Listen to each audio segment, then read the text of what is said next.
नमस्कार मित्रांनो, अक्षय तृतीयेला पितरांचे पूजन केलं नाही तर काय होऊ शकतं माहिती आहे का? अनेक वेळा आपल्या जीवनात येणाऱ्या अडचणी, अडथळे आणि अपयश यामागे पितरांची नाराजी कारणीभूत असू शकते. पण काळजी करू नका.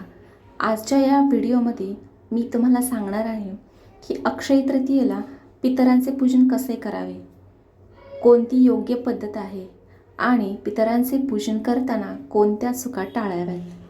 फक्त एक छोटासा उपाय करून तुम्ही पितरांची कृपा मिळवू शकता आणि तुमच्या जीवनात सुख, शांती आणि समृद्धी आणू शकता.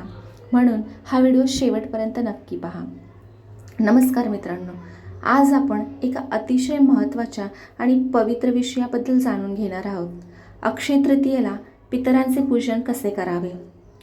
अक्षय तृतीयेला हा दिवस इतका शुभ मानला जातो की या दिवशी केलेले कोणतेही पुण्यकर्म कधीही संपत नाही.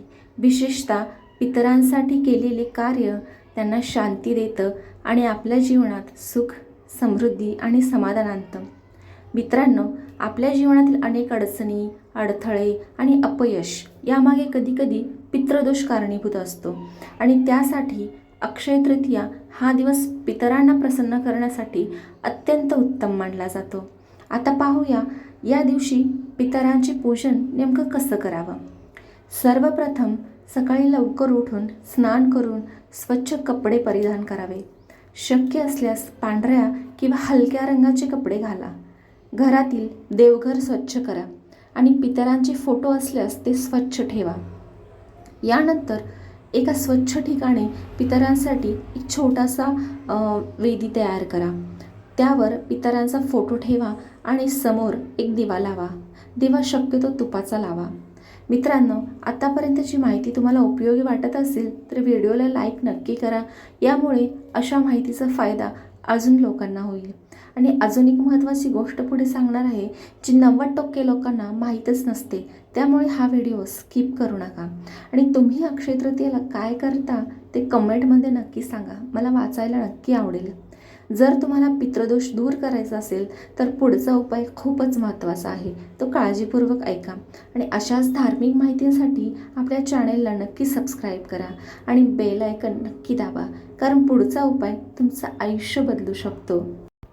आता पितरांना पाणी अर्पण करण्यासाठी तांब्याच्या भांड्यात पाणी घ्या. त्यात थोडे काळे तीळ टाका. हे पाणी सूर्याला अर्पण करताना ओम पितृदेवाय नमः असे मंत्र म्हणत अर्पण करा.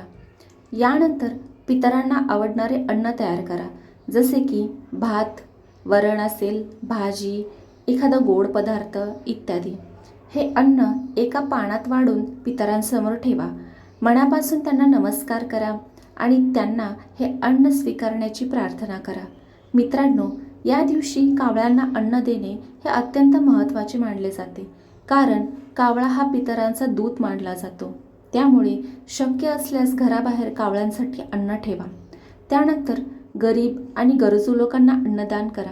विशेषतः ब्राह्मणांना भोजन देणे किंवा दक्षिणा देणे हे खूप पुण्यकारक मानले जाते.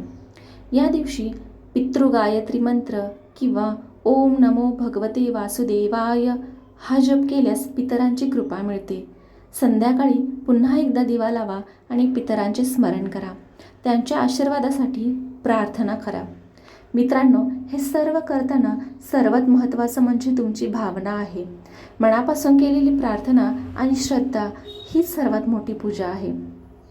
जर तुम्हाला या अक्षय तृतीयेला पितरांचे पूजन या पद्धतीने केलं तर तुमच्या जीवनातील अडचणी नक्की दूर होतील आणि घरात सुखसमृद्धी येईल आणि पितरांची कृपा सदैव तुमच्यावर राहील. मित्रांनो, अक्षय तृतीया हा फक्त एक सण नाही, तर पितरांशी जोडून घेण्याचा एक अत्यंत पवित्र दिवस आहे.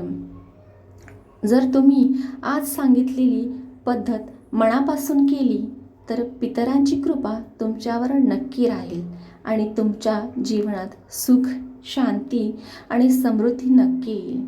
मित्रांनो, हा व्हिडिओ तुम्हाला उपयोगी वाटला असेल आणि आवडला असेल तर नक्की लाईक करा. आपल्या चॅनेलवर नवीन असाल तर चॅनलला नक्की सबस्क्राईब करा आणि हा व्हिडिओ आपल्या कुटुंबियांसोबत आणि आपल्या मित्रांसोबत शेअर करा, म्हणजे त्यांनाही ही सर्व माहिती मिळेल. तुमच्या एका शेअरमुळं कोणाचं तरी आयुष्य बदलू शकतं. धन्यवाद. पुन्हा भेटूया अशाच उपयुक्त आणि धार्मिक माहितीसाठी. धन्यवाद.